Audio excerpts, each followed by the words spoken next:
Bonjour, Bonjour, bonsoir, bonsoir, salut, salut. bienvenue. Alliance française de Chicago, podcast, 3e édition. Le saviez-vous? Ah, enfin les vacances. Les vacances? Oui, en juillet ou en août, les Français prennent des vacances. Ils ne travaillent pas. Et qu'est-ce qu'ils aiment faire en général?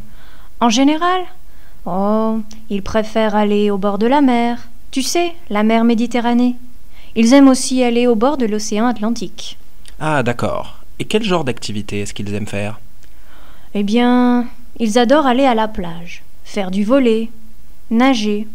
Et dans le sud-ouest de la France, on peut faire du surf. Du surf? Eh oui, et il y a des Français qui aiment faire des barbecues, du camping.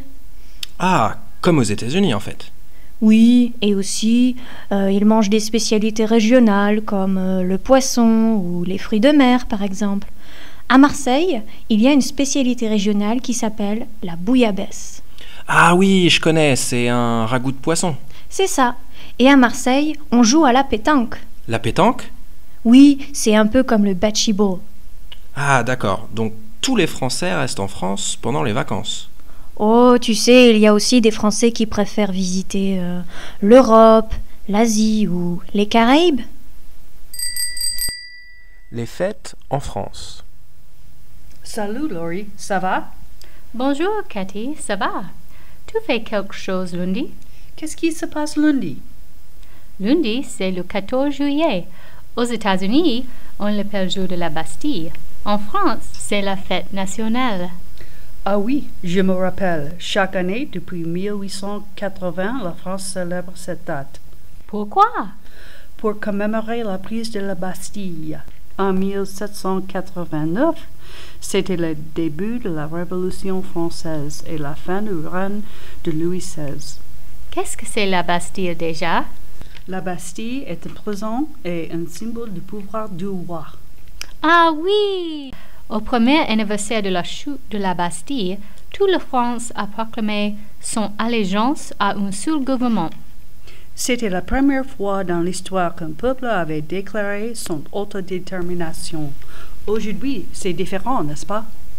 Aujourd'hui, c'est un jour férié. Les Français ne travaillent pas. Il y a des défilés militaires, des feux d'artifice, des concerts et des bals. On mange, on boit, on s'amuse. La blague du jour. Pourquoi est-ce qu'on range le journal dans le frigo? Pour avoir des nouvelles fraîches? Musique.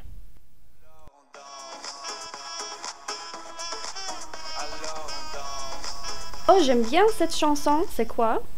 Tu connais pas? C'est Stromae. Stroma quoi? Stromae, ça veut dire maestro en verlan. C'est quoi le verlan? Le verlan, c'est quand tu inverses les syllabes d'un mot. Ah oui, par exemple, au lieu de dire c'est fou, les Français disent c'est ouf. Je comprends. Oui, sauf que lui, il est pas français, il est belge. Tu devineras jamais son vrai nom. Vas-y, je donne ma langue au chat. D'accord, je te donne la réponse. Il s'appelle Paul Van Aver. Et il vient d'où? De Bruxelles. Sa mère est belge et son père est rwandais. Malheureusement, toute sa famille a disparu dans le génocide. Je peux pas croire que tu le connaisses pas. Sa chanson Alors en danse passe dans tous les clubs de Chicago. Il a fait d'autres chansons connues? Bien sûr. Il a déjà fait 2 albums. Le premier s'appelle Cheese et le deuxième Racine carrée. Attends, j'ai ses meilleures chansons dans mon téléphone. Tiens, écoute. Cette chanson s'appelle Formidable. Ah ouais, j'aime bien. Et ça parle de quoi? Ça parle de la jeunesse, les problèmes de société, de la maladie, etc. Ah ouais, la musique est cool, mais en revanche, les paroles sont pas gays. Ouais, t'as raison, mais le rythme est tellement entraînant qu'il est connu dans plus de 15 pays. Ah ouais? Et même qu'en 2011, il a remporté une victoire de la musique pour son premier album. Et son deuxième album est déjà disque de platine. Qu'est-ce que c'est, disque de platine? Ça veut dire qu'il a vendu plus de 100 000 albums. Tu peux même dire 100 001 parce que moi, je le télécharge dès maintenant. C'est trop formidable. L'interview. Les étudiants de l'Alliance française. Aujourd'hui, je vais vous raconter mon histoire d'amour avec la langue française.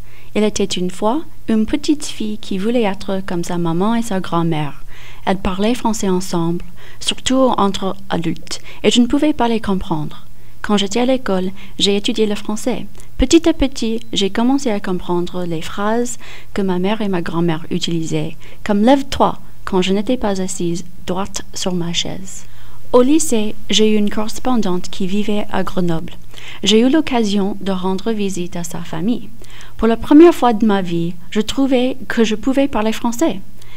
Donc j'ai continué mes études pour m'améliorer. Après l'université, je suis allée vivre à Paris en tant qu'assistante d'anglais. J'ai enseigné des cours de conversation et de culture aux lycéens français.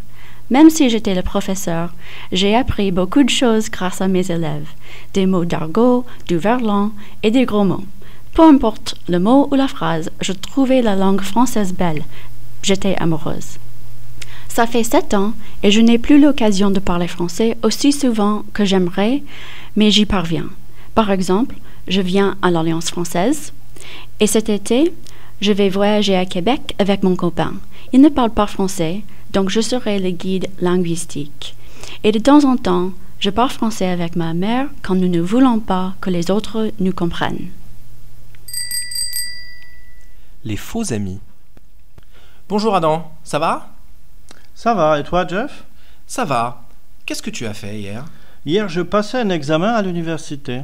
Ah, super, bravo, félicitations. Attends, je n'ai pas encore les résultats. Je ne sais pas si j'ai obtenu l'examen. Ah, donc tu n'as pas l'examen ? Non, en français, passer un examen veut dire faire le test, se présenter à l'examen, sans connaître les résultats tout de suite. Donc tu vas avoir les résultats quand ?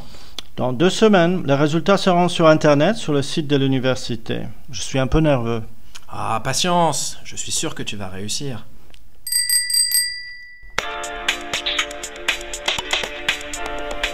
Thank you so much for tuning in. Don't forget to stop by the Alliance at 810 North Dearborn Street in Chicago or visit our website at www.af-chicago.org. We hope you'll join us for one of our numerous upcoming events, whether it's for the Open House, Immersion Day, or for our film retrospective, exhibits, lectures, and cooking classes. See you soon!